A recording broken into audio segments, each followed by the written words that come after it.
So, pag inopen natin sa loob, ayan, malinis ang loob nito.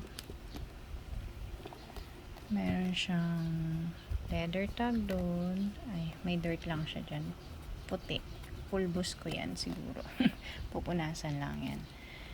And, ayan, malinis tong loob nito, guys.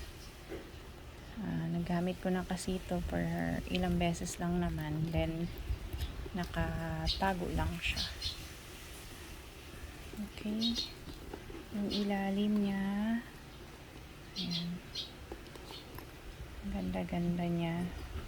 Yung mga puti-puti na yan, mga ano lang yan. Mga parang residue ng dust bag niya. That's my Alma BB. Super ganda ni Alma BB ko.